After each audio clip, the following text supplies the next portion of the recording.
Hey everybody, welcome back to our Juneteenth celebration here on Games Done Quick. I'm your host for the next few runs. My name is Champrul, just the word champ and the word rule together. We have a lot of amazing runs today, starting with a Phantasy Star Online 2 run by Chris1ne, and PopNoTarts. Let's see what you guys got. Hello. I'm Chris1ne, and I am also playing with PopNoTarts here. We are getting ready to do a run of In the Stars Veil, which is the Veil boss fight that is technically the current in-game boss. There is a harder version of it out, but we'll just be doing the UQ version, which is the 8-man run, just me and Pop together. So go ahead and get that queued up for you guys. Pop, you want to say anything? Hi, I'm Pop. All right, let's get this going. So for anyone that might be wondering about Phantasy Star Online 2, it is still technically Phantasy Star Online 2. New Genesis is kind of like, you know how most games get like an extension. You can still, if you played base PSO2, you still actually get to keep your same character. A lot of your equipment and stuff can transfer over between New Genesis and back to base PSO2. But Ninja stuff can't go to base PSO2. But here we go.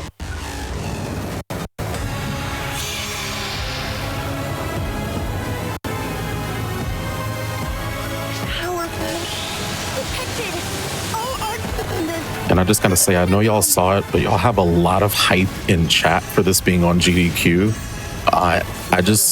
I'm excited for chat to see this in a run.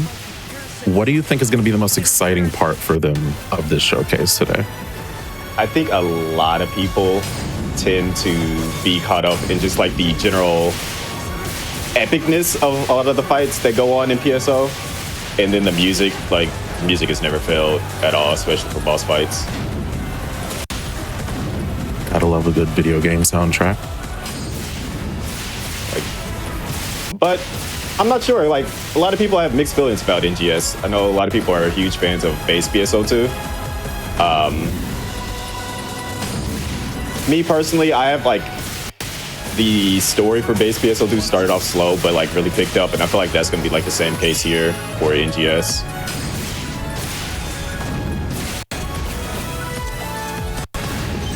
What about you, Bob? Here, what the hype moment would be? Probably just the fact that this is 2 out of 8. And the 4-man of this just came out, which has been super tough. I already have my clears for the 4-man version of this, which is very DPS dependent. Unlike this, where you can kind of spread out the DPS for this amongst 8 people, but for the 2 of us, it's something else for sure. I didn't stand close enough to that.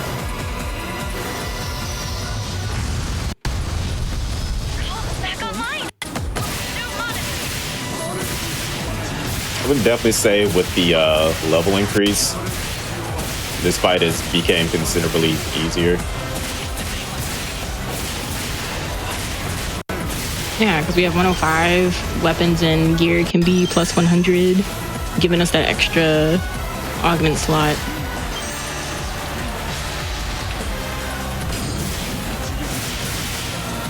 Speaking of which,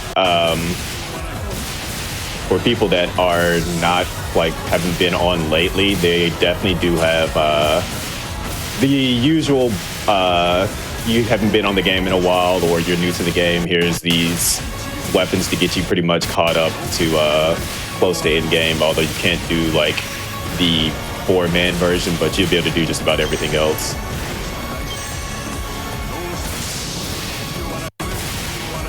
And so talking about like the 4-man version and the 8-man version, how are y'all doing this as 2? Because I know chat has to be curious.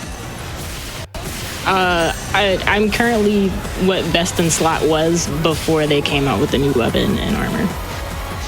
Yeah. And with Best in Slot, there was like this upgradable set of gear you could get The highest version of it is known as like the acrosalio or the I forgot what the armor is. It's like acrostasis, something like that for the armor. Yep. And there are some augments you have to pay money for if you want them, or you can just save up your in-game currency and buy them at the player shop.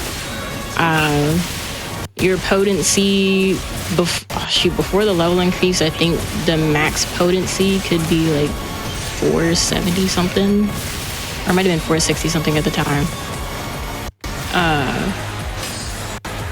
Because now you can go like above and beyond that, which is pretty wild. Yeah, I was gonna say, Pop is the hard carry here with the potency of 473. I got 472. I'm only 473 because I increased my floor potency, which just kind of increases my natural damage on top of my potencies for the 4-man fight. Because for that one, you need about 30k DPS for each player in order to get a decent clear on that. Some people will say, oh, you need a ranger for that fight. Not really. It's nice to have a ranger, but usually that's just a buff for people who can't do the 30k naturally. I think for this, you needed each player to do... Oh shoot, I don't know. I usually hit around like... I don't think we ever ran into a situation where we needed to like have people super overpowered. But here's the part that probably everyone's most excited for because of the vocals in the song.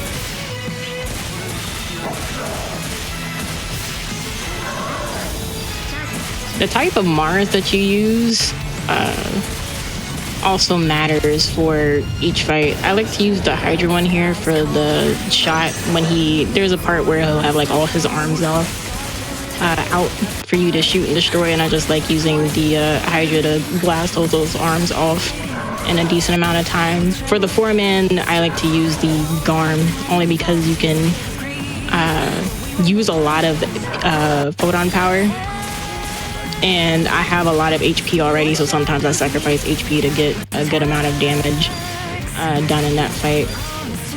I just like to button mash, if y'all can't tell.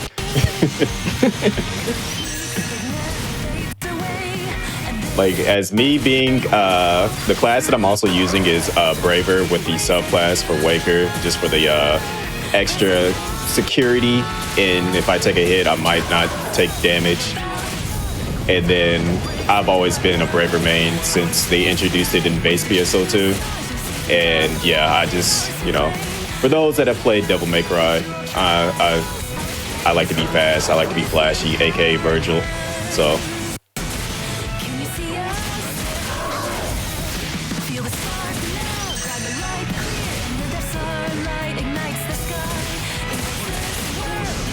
The most important part about this fight was, it was really funny doing this fight with randos, because usually I would just do this UQ with friends with the whole 8 squad.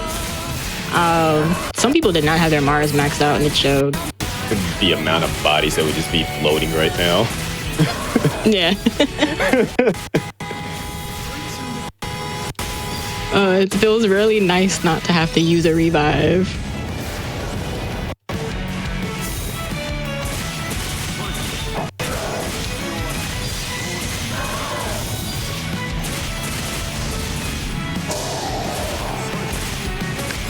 See if we can actually pull this off. Well, never mind. That might have been my fault, I'm sorry. Yeah, I still got it off though. But it's because he's moving, it didn't do any damage. You want to dodge the red stuff, because it'll do a ton of damage. You can't block it and you can't parry it. Just gotta find the small little openings. Oh, he'll be dead. I have the eye. I'm just gonna...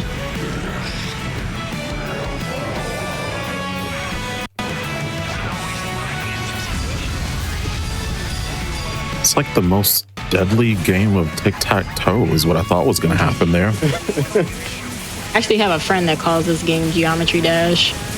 I see why. Yeah. I was gonna say there's another fight that makes that actually kind of funny where they like, what's it, Ninja Warrior, where they had like the shapes that you gotta like jump through the wall. There's one of the boss fights that has a phase like that, where it's just like you gotta find the little gaps in the wall. That's oh yeah, Solus, where it's like that mini game where you just jump through the hole in the wall. That was a great meme. That one's also a 4-man fight. They have the 8-man version of it, but it's not as fun as the 4-man.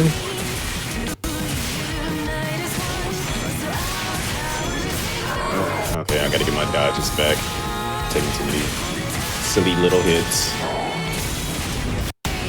I'm getting PTSD from the 4-man because that's all he does in one of the phases, is swing his arms around, but you don't have a Mars to help you out at all. Yeah. Yeah, you're just fighting for dear life. I just had the war flashbacks kick in, like the tiny hamster and the Just the war scene in the background. Yeah. With the little worried face.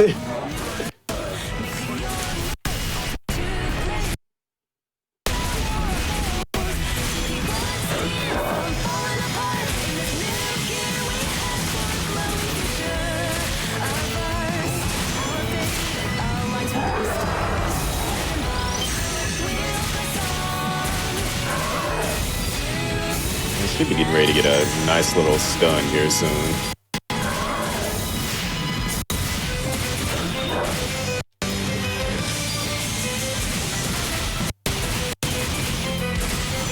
I'm not gonna lie, me popping up my 4 plot actually might have helped us out a lot with this run too.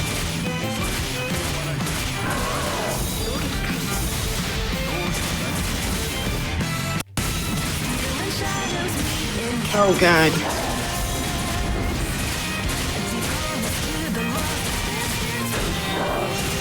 You know what's great about this Juneteenth event though? It's always right before Sonic's birthday. So you have a speedrunning event right before the birthday of one of the fastest fictional characters alive. If that's not a sign, I don't know what is. Well, Sega definitely knew what they were doing. That's what it is. Say, yeah. Oh, we got a concert buff too. Nice. Maybe we might get a rare drop as a result of that.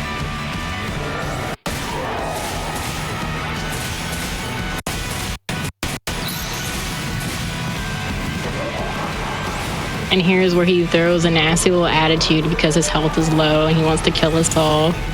I mean, fair. I'd be a little cranky if my health was low. I mean, it is his fault. He could have left this alone. Also fair. Didn't have to play tic-tac-toe like this, yeah. And now we're just playing You Sunk My Battleship.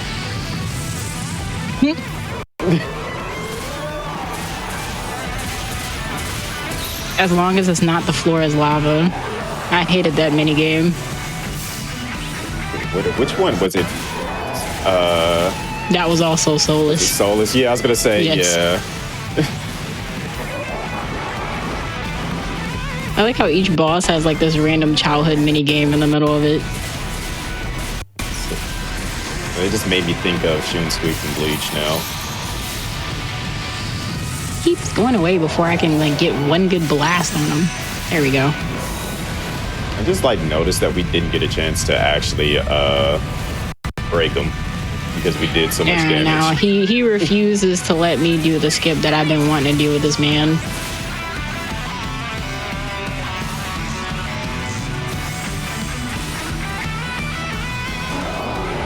That's all his arms.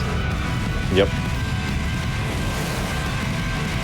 Kind of blipped on one of the blasts, so I had to regularly shoot one of the other arms, but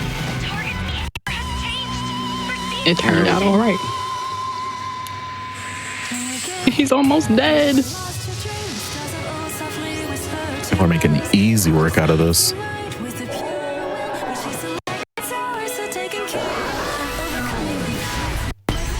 So a funny thing, the last time, and I think C1 was watching this fight. I ran this with some friends, and this was the first time we all did the UQ together. And I had a friend that died, and it was a very like season finale anime death because he like PB'd into it, and then Val just shoots his arm into the ground, and then my friend dies. I'm just like, yikes.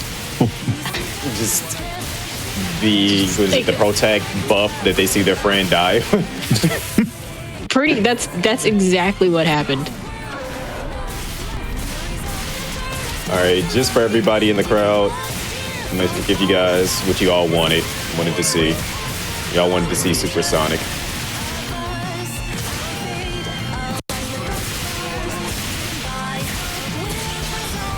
Which you can get now. I'll be participating in the Sonic event. Yep.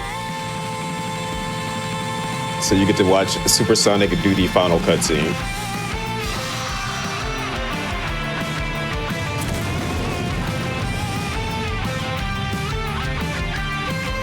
Which is kind of hilarious considering the fact that he's just sitting here smiling. I don't know if I would consider that a smile. Well, his smirk, his signature smirk. I think he has a jaw to smirk. I think his teeth are just stuck like that.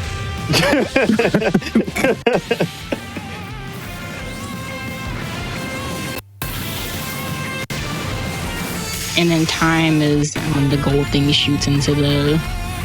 Yep. Yep, that's time. Awesome job.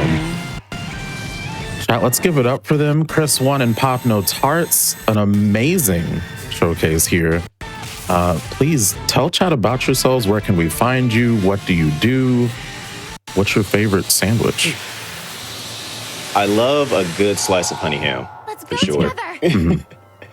But you can definitely find me just about anywhere if you look up Chris1ne as it is on the screen. I know a lot of people see it and see Christine. It is Chris1ne, or C1 for short. I'm pretty much streaming a lot of PSO at least once a week. Was just the other day was just in the Twitch Rivals rematch for Juneteenth as well. But pretty much I play just about a lot of stuff. I'm deep into survival horror. I love my Phantasy Star. I love my RPGs, and I do quite a bit of anything new that might pop up. As for my favorite sandwich, I've been a huge fan of there's this like honey glazed turkey, and you can just dress it up however you want with brioche as the bread. That's very important. Ooh. Brioche bread, right? Very important. But I'm Pop. This is actually not my first Juneteenth event with GDQ. So some of you who have seen my name before are probably like, why is Pop not playing a Yakuza game or a beat 'em up? All of a sudden, if you're worried about the beat 'em up, it'll happen tomorrow, I promise. But I typically speedrun I speedrun all the Yakuza games and different beat 'em ups. I'm PopNoTarts on all platforms. I also stream PSO. I'm on Ship 2, so if you want to hang out with us whenever we're farming and things, I'm more so help out with people farming for gear and equipment. I don't really do in-game stuff on stream because that can be really stressful, and I like to interact with y'all. You'll hear my voice again during the South of Midnight run tonight, and I'll also be back here tomorrow with some Fight and Rage with Big B's, my beat 'em up partner. Hopefully showing off our world record run to you all. That's definitely going to be exciting to watch. Thank you both. We are going to take a quick break. We're going to be back with Slave Zero X by SM Liquid.